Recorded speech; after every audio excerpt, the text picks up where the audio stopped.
Welcome to OOD Works, the podcast, a show about unique individuals and the services provided by Opportunities for Ohioans with Disabilities, the state agency that helps individuals with disabilities find a job and be more independent.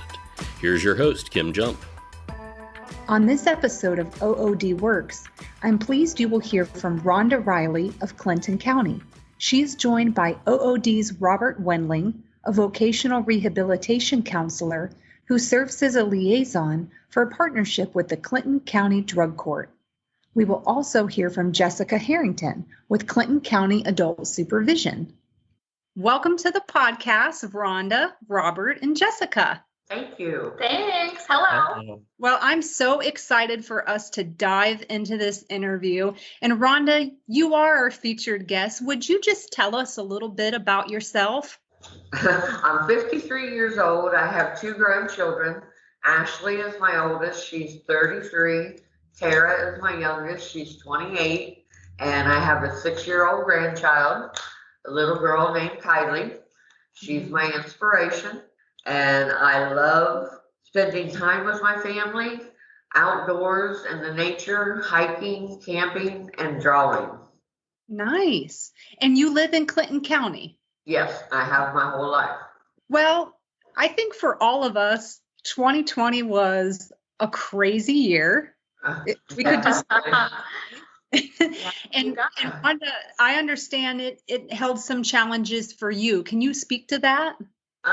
Yeah, in my notes, I kind of went back a few years. I went back to 2013 because that's when I really kind of started into drugs.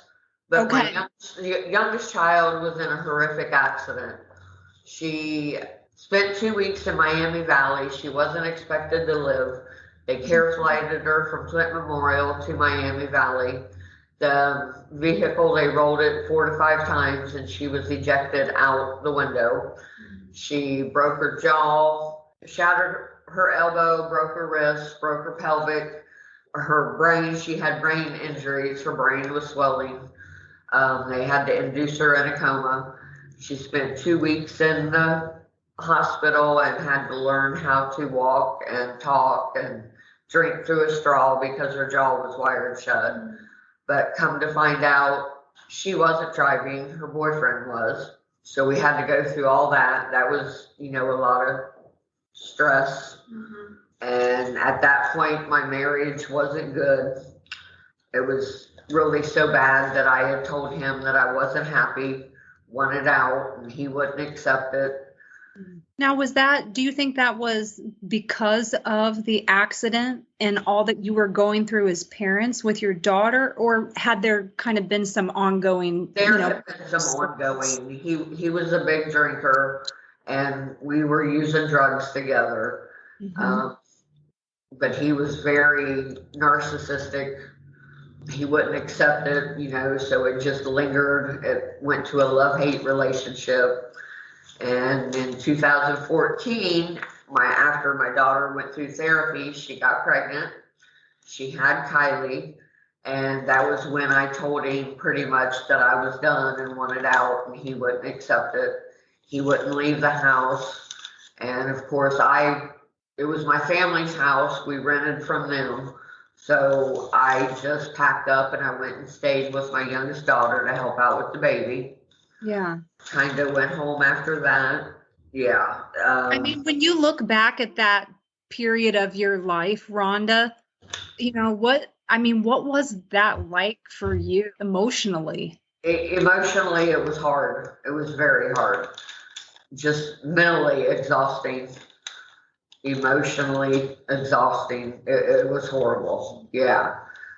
2015, after the granddaughter was born, my oldest daughter was married by that point, had her own place. They both lost their houses and moved back home. So I had my oldest daughter, Ashley, her husband, and her 2 dogs that moved back home. And then I had my youngest daughter and her boyfriend and her 2 dogs that moved home. And it was already me and my husband and his stepson. And we had 4 dogs. So it was like 8 dogs and 7 people. Wow. So kind of chaotic. Yeah, in a 3-bedroom house, I wasn't getting any help, with the dishes, the laundry, the cleaning, taking care of the baby, letting the dogs out. So I really used the meth as a pick-me-up, to try to get all the jobs done. Was meth your drug of choice? Yes. That was kind of your Yes. go-to when you were Yeah. the stress? Yeah, which I already had depression. I was diagnosed with major depression disorder and anxiety. So I kind of used that as a pick-me-up, to try to get everything done, taking care of the baby while my youngest daughter was out running amok. She was hardly ever there because she had a problem herself. 2017, my husband finally did get up and walk out. I hadn't worked. I've worked 1 year from 2010 to 2011. But other than that, I hadn't worked at all since 2006. So I had no means, to help with the bills. And I did move a friend in that was supposed to help me. He didn't help me. All he did was use me. Yeah, my youngest daughter was just out running amok, and I had the granddaughter. I pretty much raised her from 6 months to 3 years old. 2018 was really, I was on ILC in lieu of conviction, where if you have one felony and you go into ILC and you complete the program, you can have that felony Eradicated. Yeah, eradicated, Okay. removed. Yes. So I kind of screwed that up. I was still using, tested positive, went to jail for that. Right before that happened, the other grandparents had, I guess, filed custody for the granddaughter. And my daughter, her mother, was already in jail and locked up. So I had her. They filed paperwork for custody, and they won. They got her. So that was like a hole ripped out, my heart. I just didn't want to get out of bed. I didn't want to do anything. They had never tried to see her before. She didn't even know them. So I really dove in at that point. And then I screwed up my ILC. I went to jail. My dad was sick. And while I was in jail, he had double pneumonia and he got put in the hospital. He had multiple seizures and they had to induce him in a coma. And I got out on February 14th, Valentine's Day. And the very next day, my dad died. Oh, I'm so sorry. And the guy that I moved in to help me out with the bills, he never helped with anything. He just drove the madness. He'd bring in the drugs and the madness, and my mom didn't like him, and which I was late on bills, Sure. He was tearing the house up, and she ended up giving me an eviction notice. So that hurt. That was just horrible. I'd lived there for 30 years. Both of my children grew up there. My granddaughter, 30 years of stuff. I had no job. I had no means of getting a storage unit, couldn't find anybody to help me. I had to watch the bailiff and just carry everything out of my house. I lost all of my belongings. I didn't want to get out of bed. So I lived in my car for a while. I was homeless for a year and a half, stayed here and there. Finally, my engine went out of my car, so I couldn't do that anymore. And after all that, I really dove in hard. Pretty much at that point when you were on the streets, was that rock bottom for you? Yeah, after losing the house and losing everything, all my animals, I'm a big animal lover, and I'd always promised to give them a good home, and I'd always be there for them, and it broke my heart. And then I ended up going back to jail because I, tested dirty on a pee test, and at that point, I was done with it all. There was a couple girls in jail with me at that time, and they had been in drug court, and they talked to me about it and really opened my eyes about it. So when I went to court that time, I think I spent like 3 weeks in jail. And when I went to court that time, I asked Judge Reddick about drug court and getting into it. And drug court has really saved my life. Oh, I'm so glad to hear that. And you say it saved your life. What were the kinds of supports that helped you to start to turn your life around? Well, it's just the accountability. I knew I had a problem. I finally admitted I had a problem. And that's the first step. You have to want it for yourself. You can't do it for anybody else because you have to do it for yourself. Right. And I needed the accountability. I had to call in every day, be held accountable. If I'm selected, I have to come in and give a urine sample.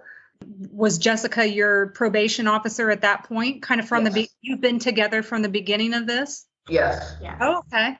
Jessica, you kind of have a unique role there with adult supervision.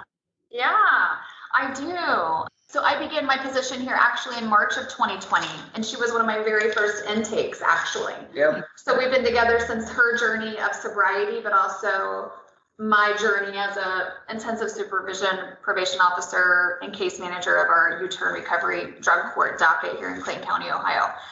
I will say that those titles really don't mean much to me because I'm really a social worker. I'm a licensed social worker. I took on this role to help create a new face and define what a new avenue that probation can and should be.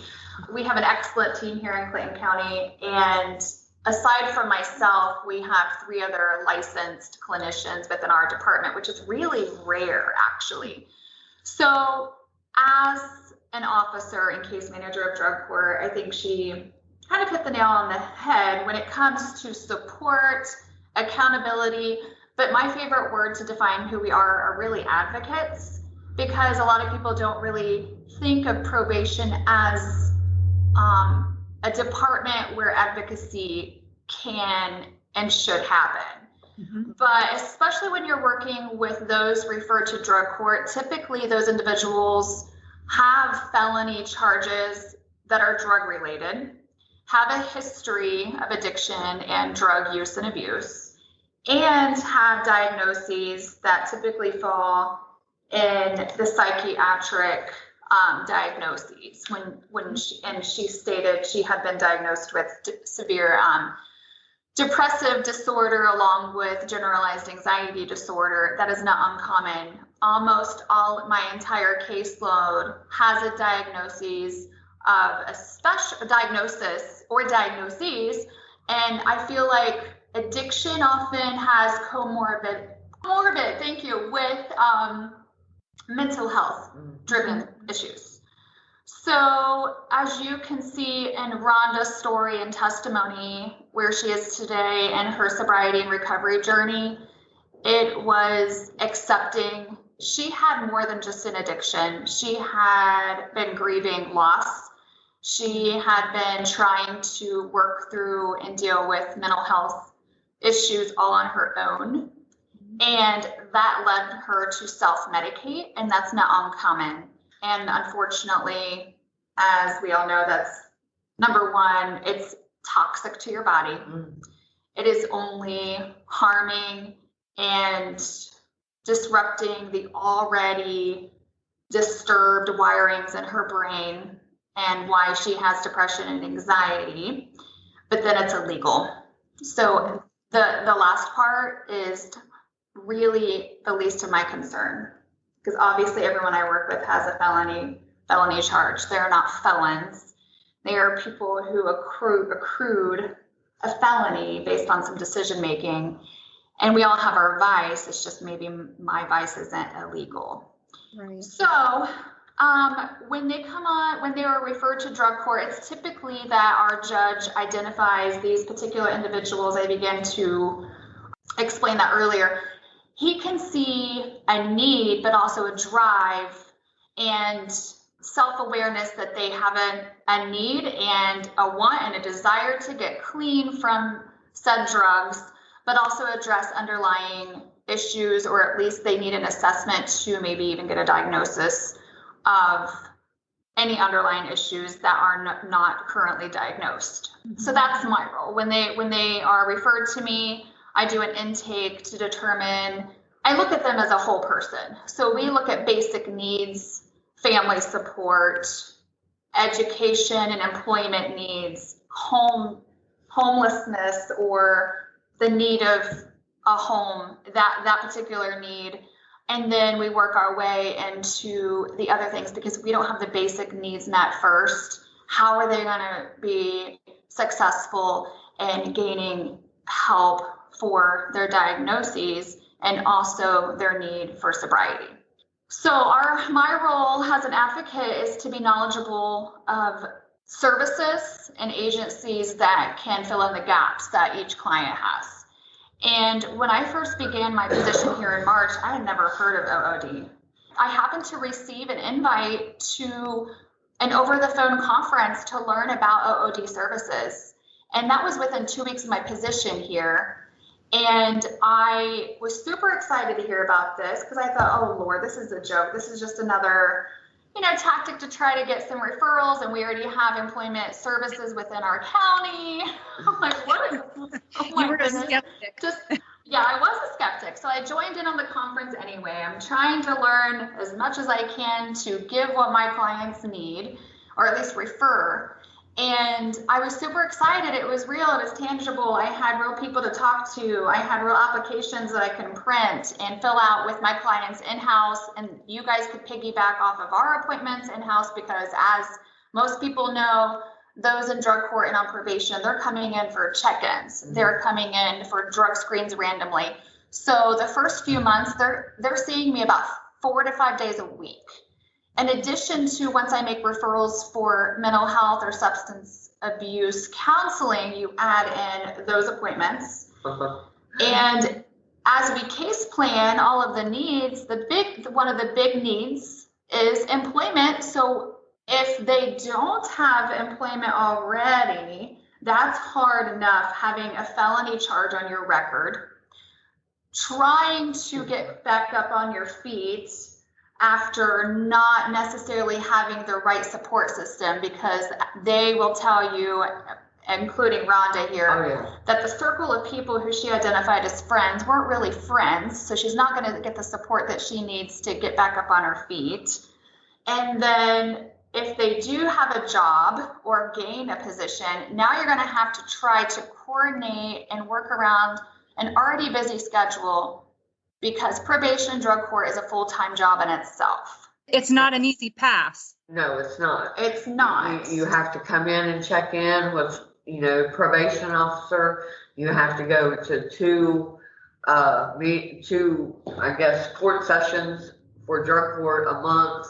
Plus you have all your telehealth, your IOP classes and SOP classes and group classes. It's a lot. And even I was putting in applications, here and there, everywhere, and I wasn't getting anywhere on my own. Okay. I had a felony. Mm-hmm. And nobody would look at it. And it had been so long since I had been in the workforce. Nobody wanted to hire me. Mm-hmm. And so, Jessica, it was kind of at the same time in working with Rhonda then that you heard the presentation about OOD. Within 2 weeks. So I immediately was able to reach out to Samantha Gray. Yeah. She explained all of the information. She is one of your intake specialists, I believe. Yeah. And I was able to collaborate with Robert right away too. And I was just completely blown away with the fact that you guys will work with my individuals who have disabilities, and most of all, and specifically substance use disorders and mental health disorders. And then beyond that, you guys aren't a temporary agency that tells my clients that, hey, this is what we have available, take it or leave it. I love that you incorporate and collaborate with our clients as a person, take in consideration their strengths, their weaknesses, what they want to do, what they don't want to do, and create an employment goal. Yeah. And also, I love that your contractors already expect and understand and know that every individual that I refer to you is going to have a felony charge. Mm-hmm. They obviously are going to have a history of drug addiction, drug abuse. Almost all of my clients are at a place where they recognize that they have an issue, like Rhonda explained. I can work with that, and you guys are working with that, and it's amazing that you all were able to find her employment that doesn't discriminate against her past and her disabilities and her weaknesses. Instead, people saw her as a person, you all saw her as a person and recognized her strengths. Within a month, she found her employer where she's working at. And I think it was in less than that. It was less than a month? Okay. Once I started working with Robert, he put me in touch with Carol Buckner, and she redid my resume for me. And I think within 2 weeks, she had me a job. You guys were just unexceptional. Robert, how did that come to be so quickly? So the way that came to be so quickly is, like Rhonda said, she had already been looking for some jobs. She did have some jobs in mind. And then kind of as what Rhonda said, what Jessica has said, to kind of wrap that together, obviously Rhonda had some issues, some traumas. She doesn't do well under heavy pressure. She gets anxiety, she gets depression. And that in the past is what had turned her into drug use. So we definitely wanted to avoid anything that was going to kind of be in that field. And she doesn't do well with timelines, really. So the felony would definitely hold her back, hold a lot of people back with employment. That's probably one reason she hadn't been hearing back from employers, especially in an area like Wilmington, Clinton County. There's going to be a lot of production available, which is really going to, there's going to be a lot of timelines available. That's going to be really stressful. So that's really one thing we wanted to avoid. Something like retail as well, especially at the time that she was looking. So, kind of, if she got into that, that might be okay. But getting started into that during the holiday season in the fall into the winter wouldn't have been good. So we looked at kind of what Rhonda had done in the past. So the job that she's actually in was not her original goal. She'd previously worked successfully in some shipping and receiving. It had been a while, but she'd also done janitorial work as well. So those were two of the things that she had pointed out as past work experiences. So she had already been looking.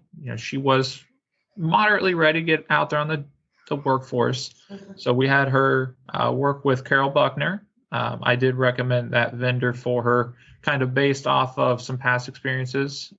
When our individuals choose a vendor, they do have their choice of the vendor. But, Rhonda wasn't familiar with our services, didn't know about the vendors, asked me for a recommendation. So I did recommend Carol. Carol did a fantastic job.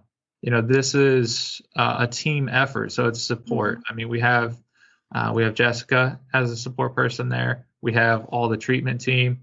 They mentioned Samantha Gray, our caseload assistant. A whole team here behind Rhonda. Yeah. So she met with Rhonda, took a look at her resume. We got that revised. So she went through kind of the job seeking skills training, the interview preparation. That portion of it probably took about 2 weeks. Once people get through that portion, we hold what's called a kickoff meeting. So that's where we all get on the same page. So it's where the person receiving services, the job developer, and then me or the other counselors would say, hey, these are kind of the areas that we're looking in. These are the areas that we're looking to avoid. And we also talk about our employer partners. So we have some employers that have agreed to give our candidates resume, maybe a second look. That is no guarantee of a job, no guarantee of an interview, but they do work with our team to give a second look to our candidates. So they're great. And it was there was an employer partner I had identified in the area during that meeting where Rhonda ultimately did get hired, and it was 4 days after our kickoff meeting. So they immediately applied. She got a quick interview and she got hired 4 days after that. So it was in total less than a month from when we established her eligibility and started services. It's terrific how quickly that happened. But the thing that really strikes me about the team approach, and Robert, you and Jessica, you, is how sensitive you've been in seeing Rhonda as an individual. Yes. And respecting her uniqueness and her preferences and her history and where she's coming from. Well, that really is what we try to do with everyone. So, Rhonda, you didn't get any particularly special treatment. But we do I'm just so thankful for all of you. We do try to treat each case uniquely and individually. So, we don't really have any kind of a model that we take somebody with this disability and do this with them, somebody with this disability and do that with them. It really is an individual approach, and we try to do what's best for each person. Kim, I think it's important to work in the importance that Jobs for Recovery and the support network has for someone's recovery from addiction, because when they do go through drug court, a lot of the modern models for that look at employment as a piece of the puzzle to returning to society, whereas in the past we've looked at it as either get clean or get incarcerated, which is definitely hard to do when someone is fighting an active addiction. They have felony charges. It's going to be very challenging for somebody to get a job and function in society as they would if they didn't have the addictions and disabilities that often go along with them. So, we really take that in part of us. So people do come to us occasionally with active addiction. As long as they're going through treatment for that, we are able to get services for them. But I think it's very important to let people know that are going through this that it's not the same model of get clean or get incarcerated, and we are here to help as a stepping stone back to community integrated employment and back to being stable, because you can't be stable, you can't have an apartment, you can't have a car if you don't have employment. That used to be kind of the last piece of that the courts used to look at that as get these things first, get your housing, get your car, then get a job. And it's just not possible. So, a lot of the courts are moving towards this model, and that's really what the Jobs for Recovery looks at. Well, I'm thankful for all of you. You've all been a great help. Carol still contacts me, checks on me, sees how I'm doing. And I do want to add in that they helped me get whatever I needed: pants for work, shoes for work, gas card starting off to get back and forth to work before I got my first paycheck. So you guys have been wonderful, a great blessing.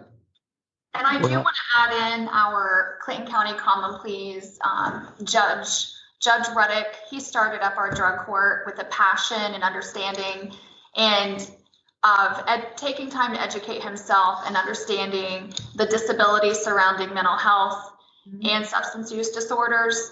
The other reason we have such success is because of Judge's understanding, and he's not looking to immediately sentence you to prison. He wants to see and offer an aid in any possibility when our individuals are ready and want to get the help they need to be successful.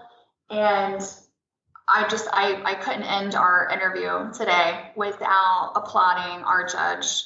I agree. Judge Ruddick and the whole probation department, as long as I've been in probation, because they have such people that want to help and they're very genuine. So Rhonda, I'm curious, how's the job been going? It's going good. We have our moments where we're really super busy, and we were working 8, 9, 10 hours a day, which was really stressful and hard for me because I hadn't worked in so long. But it's a great team, great people. I've made several new sober good friends, and since the end of the year we haven't had very many events, and with COVID things have kind of slowed down, so we're not working as many hours, but everything's going good. That's great. For you, would you say work has been an important piece of the puzzle when it comes to your recovery? Oh yes, very much so, because it allows me to occupy some of that time, that free time. I am taking care of myself now. I'm independent. I don't have to be dependent on anybody else. I've got all my probation fees paid off. So I'm paying my own bills and put money in my pocket and in my savings account.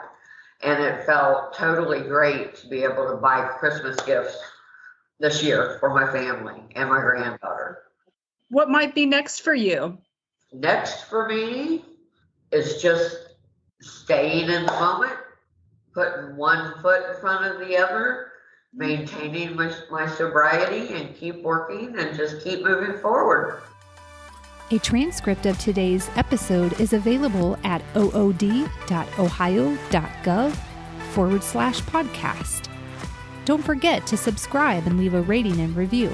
We're on social media at Ohio OOD. Do you have a disability? Do you want a job? We can help. oodworks.com.